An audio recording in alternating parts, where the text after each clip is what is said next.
Welcome back to another episode of Life in the Stands podcast. We have Jake and Zach on the podcast today. We're really excited to switch it up a little bit, and we're going to be posting regularly on Thursday mornings now instead of Fridays. With NFL season in full swing, we figure it makes sense to kind of start the week off, your weekend off, your NFL week with that Thursday segment, and then going into the weekend. So we are going to switch that up. I want to thank everyone again for watching and listening as well. Remember to like and subscribe. We do have an awesome show today. We're going to jump into all of the 0-2 teams and give some takes on what's going on with all of them. We also are going to talk some fantasy stuff and end with a player of the week. So, Bender, I'll pass it to you. Let's jump into all 9 0-2 teams to start the NFL season. Yeah, so we're going to do this like a rapid fire segment. I'm just going to list off a team that's 0-2 currently, and Zach is going to say if we should be pushing the panic button or not. And this first team is the Cincinnati Bengals.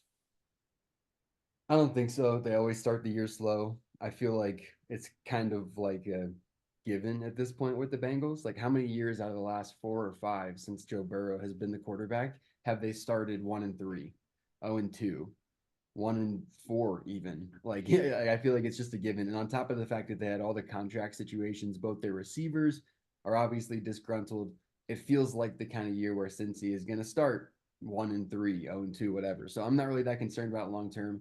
I think they still have a good shot to be a playoff team in the AFC. Although the AFC in general is really tight when it comes to the playoffs. There's going to be good teams left out. I agree, but I think the Bengals turning it around. They were competitive in the game against the Chiefs this past week. Moving on, we're going to go to the Baltimore Ravens starting 0-2. The Ravens. This is an interesting one. This situation feels more on fire than like it needs to be, but I'm still really not concerned about them. Like, there's still so much talent. The coaching staff is still incredible. Like, I still really don't have like any like major concerns. It's just weird to see them start 0-2. Um, and it feels like there's a couple of teams that just have their number. Like the Raiders feel like a team that just have the Ravens number. And it definitely feels like it's whenever there's like a star-studded edge rusher or lineman that can affect the QB running game in some way or affect the game plan in those ways. That feels like when Lamar struggles the most. The Max Yeah, Crosby's, the TJ Watts, the Nick Bosa's, all those guys. exactly. And I think this week against the Dallas Cowboys in week 3 is a must win, and it's against a pretty solid opponent. So we'll see if both teams end up 1-2 or the Ravens go 0-3. Right. Um, but the next team here is the Indianapolis Colts. Yeah, I haven't said panic about any teams yet. I'm still not going to say panic on the Colts just because I think, Anthony Richardson is still really young. He's going to get better as the season goes on. He's making rookie mistakes. He's going to continue to make a lot of those in games, but he's also talented enough to make big splash plays and keep them somewhat in games. And I think that ratio will get better as the season goes on. I would like to see them get a lot more touches for Jonathan Taylor. I feel like that's been lacking a little bit. But regardless, again, I think there's enough talent on that roster, especially defensively. I think they'll be okay. I'm on the opposite side on that one. I think it's time to start panicking. And this is a team where I know you're going to panic. Carolina Panthers. Yeah, do you just bench Bryce Young? You got Andy Dalton coming in now to play quarterback, and the sad part is that he's probably going to play decent. Like he's going to throw to Deontay Johnson and Adam Thielen, and like he's probably like he might go out and throw for 300 yards this weekend. And wouldn't that just be like horrible for Panthers fans? So I do feel bad for Bryce Young. I do feel like he also will make a comeback at some point in the league. Like he's broken right now in Carolina, but that doesn't mean he can't start over somewhere else or something can't shake loose for him. We've seen it happen before, Baker Mayfield. So definitely going to panic though overall with the Panthers. They're not going to win many games, if any, this year. I agree. And I think a team like the Dolphins should try and trade for Bryce Young. Now, moving on, a team we don't like to talk about a whole lot because of the contract that he was given, but the Jacksonville Jaguars. Yeah, panic because you gave Trevor Lawrence a close to what $300 million contract. Panic if you're the Jaguars. It's not.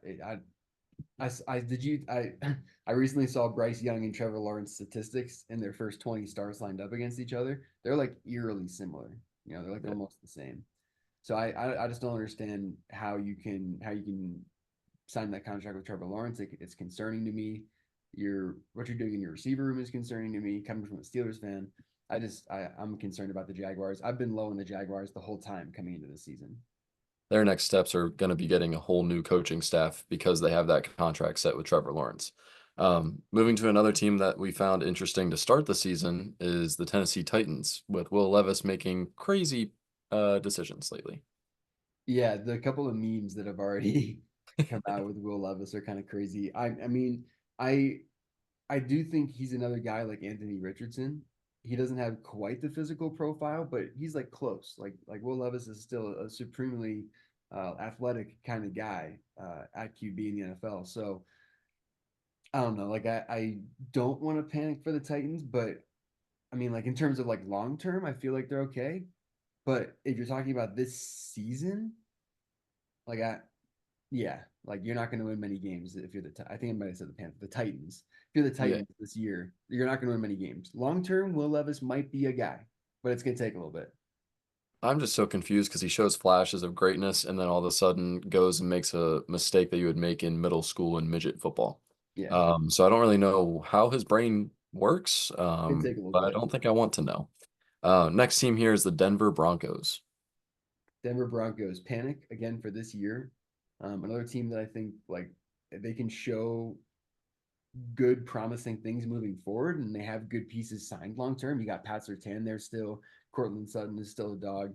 Bo Nix just needs time, and in the NFL, unless your QB is top 10 or 15, you don't really have a chance to win a lot of games. You're going to be fighting. I agree. So I feel like that's such an easy take, honestly, because he is a rookie. You need that building time with him. yeah, So I feel like everybody feels like that. So it's maybe not necessarily a panic, but more of like a wait and see because he hasn't had enough time yet. unless Uh, the team around you is absolutely incredible, cough cough the Bears. As a rookie QB, you need that time. So Agreed. Um, a team that we can panic about for the next 5 years or more is the New York Giants. that Danny Dimes contract is brutal. I've seen draft mock-ups of Shadur Sanders going to the Giants. How brutal would that be? That would Yikes. just be a nightmare. It would be chaos. It'd be snow in July. That would just be such a horrible fit culturally, and I don't like any of that. So, um, yeah, concerned about the Giants. I don't have too much else to say. Feel Worst bad fran- for worst Malik franchise Willis. in the whole entire league, to be honest with you. Besides the Panthers, maybe. Yeah, Yeah. Our ninth and final team, and I feel like this is more because of injuries, the Los Angeles Rams. that's a tough one. I'm not going to panic. I'm not going to panic about the Rams.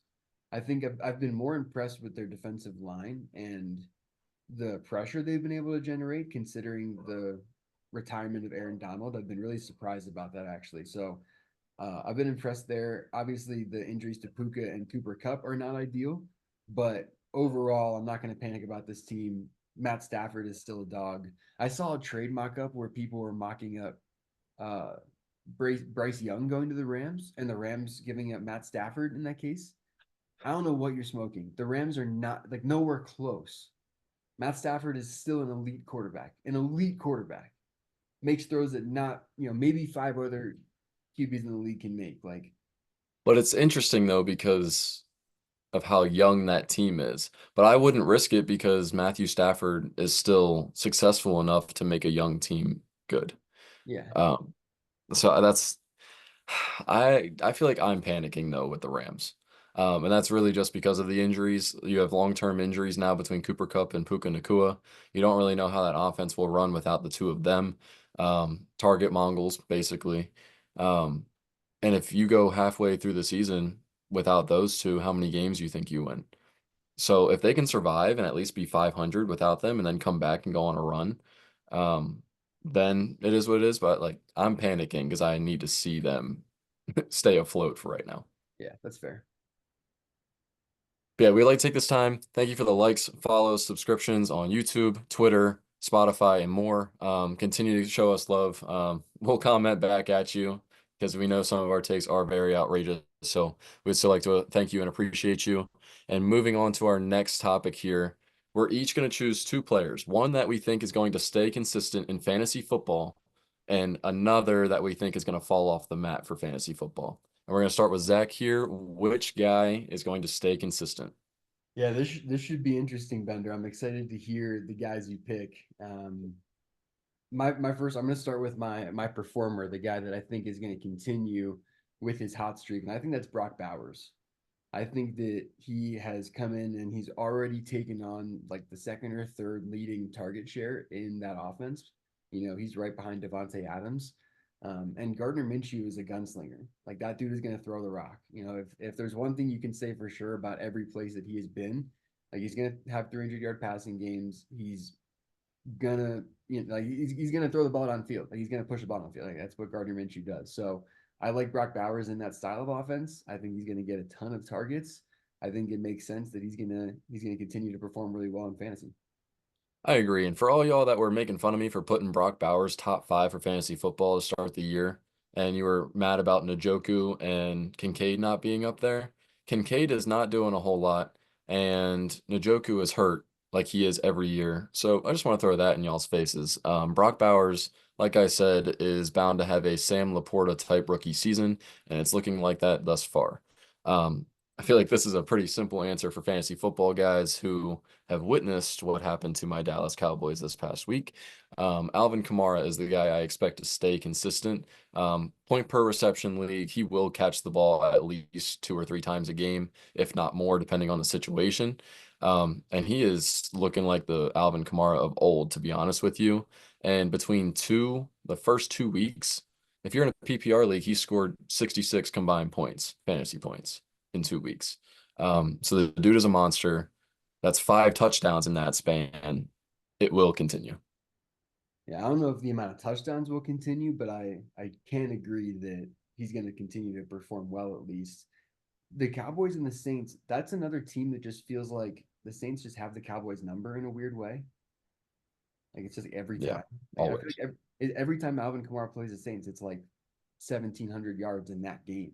It plays the Cowboys. Yeah, Yeah, plays the Cowboys, but yeah, yeah, brutal, I don't brutal, want to talk brutal. about it. Sorry to kind of like pour salt on that wound. But the guy that I am concerned about, speaking of bad things happening for Cowboys fans, or just in general, Kyle Pitts. I'm not impressed with Kyle Pitts. I said this going into the season too. I've never really been a Kyle Pitts guy. Bender doesn't really like that idea because I think Bender is a Kyle Pitts guy.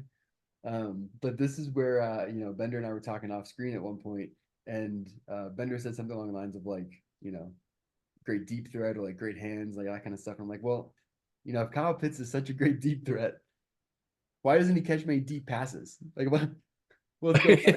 So I'm just like I feel like people hang on to that potential so much with Kyle Pitts, and like we haven't seen it. We really haven't seen it. He has like 7 targets in 2 games. Yeah. He got lucky Um, with 1 touchdown. I don't think that'll continue with the targets unless he's just like like the red zone god this year for the Falcons. But like I said, I want him to do well. That doesn't mean he was going to do well. Um, so we gotta feel out that Atlanta Falcons situation through the whole season, to be honest with you as well. But moving to another weird situation in fantasy football, the guy I'm concerned about is Tank Dell. 4 catches on 11 targets in 2 games. I feel like a lot of the target share is going towards Stephon Diggs being the guy, and if it's not Stephon Diggs, it's Nico Collins down the field, who actually does catch deep passes. Thank you very much. And Joe Mixon actually in that week 1 performance, you didn't really need to throw the ball. But if Mixon continues to perform the way he is and stay consistent, it doesn't have to be in a 100-yard game, but his production alone is helping that team through.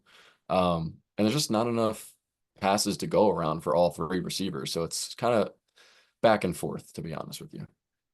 yeah, this is the tough one because it's not a talent issue. Although the number of receptions and the number of targets is kind of interesting, and I'd wonder what the route tree looks like for Tank Dell, like where are those targets actually coming and why the disconnect with CJ Stroud there. But like you're saying, like it's not a talent thing. It's just not enough targets to go around.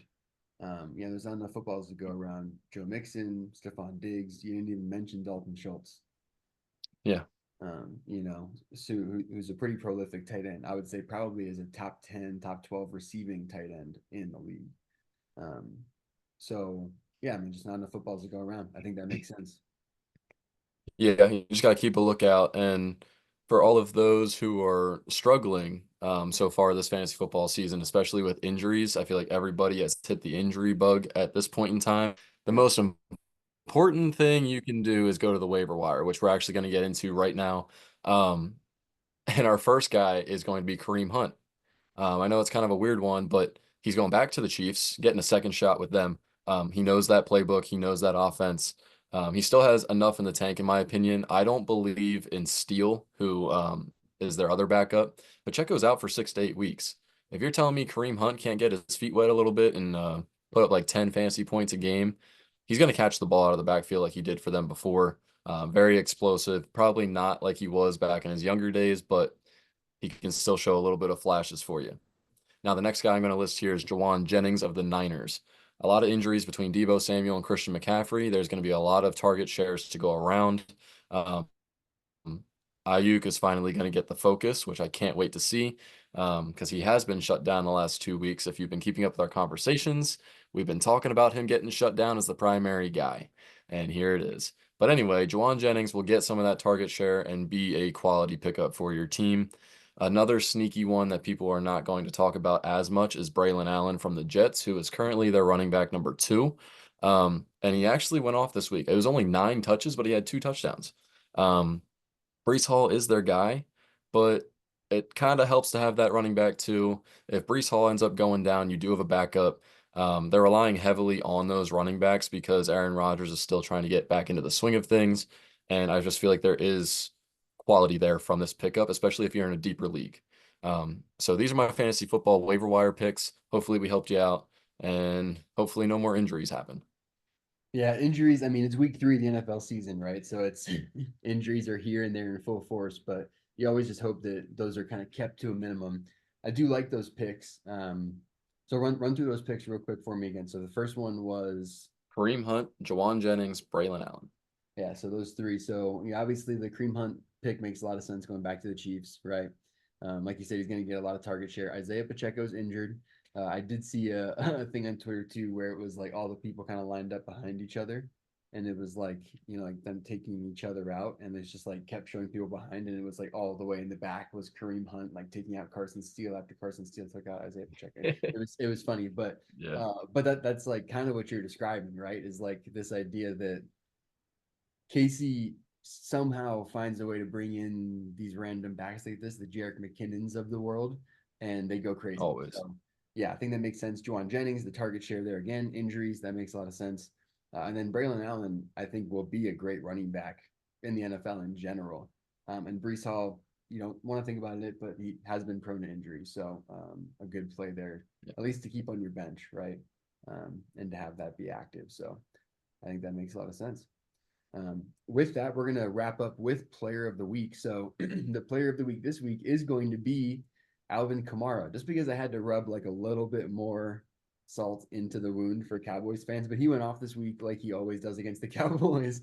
4 touchdowns in total, I believe 3 on the ground. So Bender can be upset. Just wait until we get later into college football season and we can start talking about Michigan and all the things going on there. Because For right sure. now, Penn State is undefeated and Michigan is not. But with that, we're going to wrap up this episode of Life in the Stands before Bender has a chance to respond.